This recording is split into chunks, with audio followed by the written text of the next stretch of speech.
This is Subtext, a podcast about the psychology behind branding, perception, and human behavior. Here we talk about what happens before decisions feel conscious, the signals we respond to, the biases we don't notice. And the quiet mechanisms that shape what we trust, choose, and defend. This isn't about trends or tactics. It's about understanding how the human mind interacts with brands, design, and influence in the real world.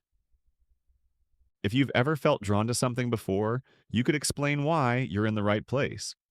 Welcome to Subtext. You know what's wild?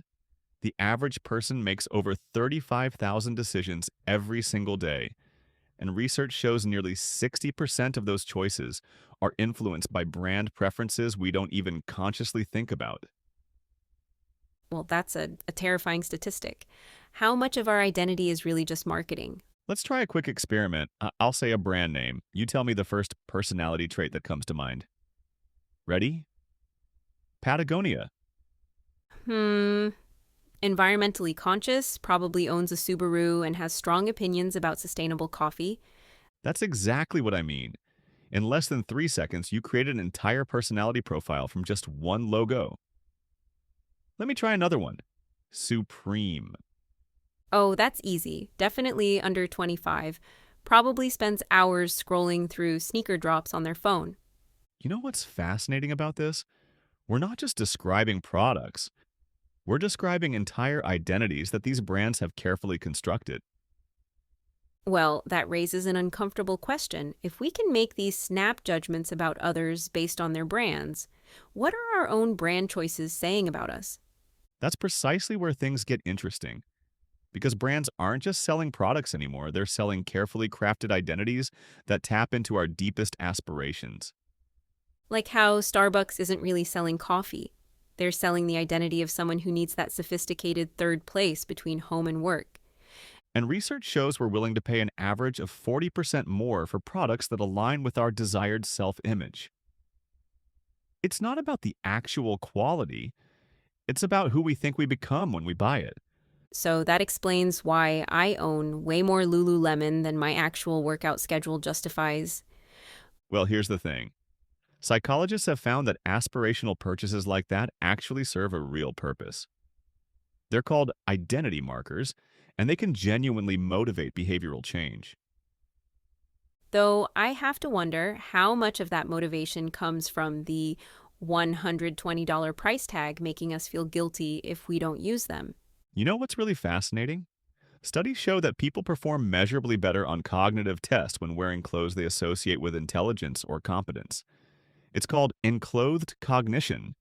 So my expensive workout gear might actually make me exercise better? That's a pretty convenient justification.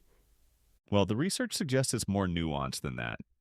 The effect only works if you genuinely believe in the symbolic meaning of the brand.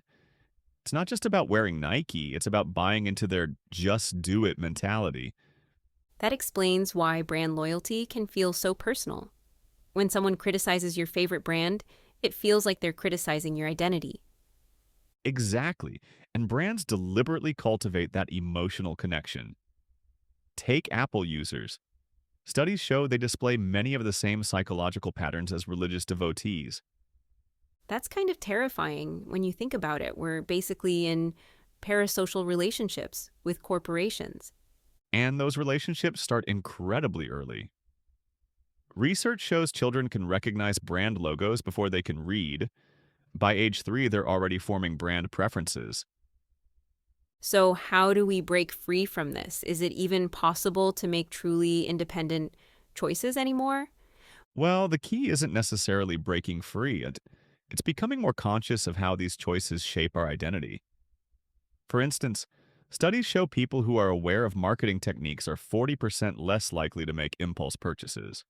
Though being anti-brand is still technically a brand identity, isn't it? That's exactly right. What researchers call conspicuous non-consumption has become its own form of status signaling. The person who proudly drives a beat-up car while making 6 figures is still sending a deliberate message. So what's the solution? How do we make more authentic choices? Recent studies suggest asking 3 key questions before any purchase. Does this solve a real problem? Does it align with my actual behaviors, not just aspirational ones? And would I choose this if no one else knew about it? That last one feels particularly challenging in the age of social media. Well, consider this. Research shows we're 60% more likely to post about purchases that we think will impress others versus purchases that actually improve our lives. So maybe the real question isn't what our brands say about us, but why we feel the need to say anything at all. And that gets to the heart of it. Brands aren't inherently good or bad. They're tools we use to tell stories about ourselves. The key is making sure those stories are ones we actually want to tell.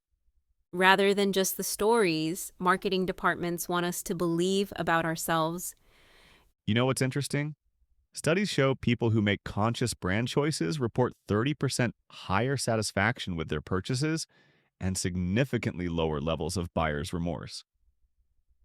So, awareness really is the first step toward making better choices.